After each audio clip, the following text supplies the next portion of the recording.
আজ আমরা দেখে নেব মাত্র 2 মিনিটে কিভাবে আপনি গণ্যপূর্ণের ফর্ম ফিল আপ করতে পারবেন। প্রথমে লাগবে একটি ফোন, একটি নারীর আধার কার্ড এবং আপনাদের বাড়ির দলিল,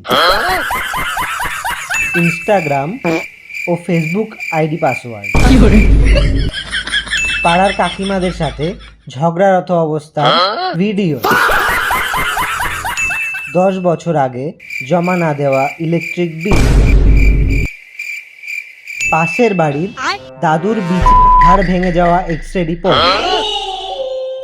ক্ষমতা ব্যানার্জির বার্থ সার্টিফিকেট,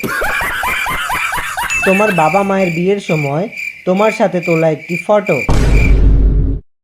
আগেকার দিনের নোকিয়া ফোনের বিল এবং বাক্স, সর্বশেষে তোমার একটি অত্যন্ত জরুরি ডকুমেন্ট, তোমার ডেথ সার্টিফিকেট।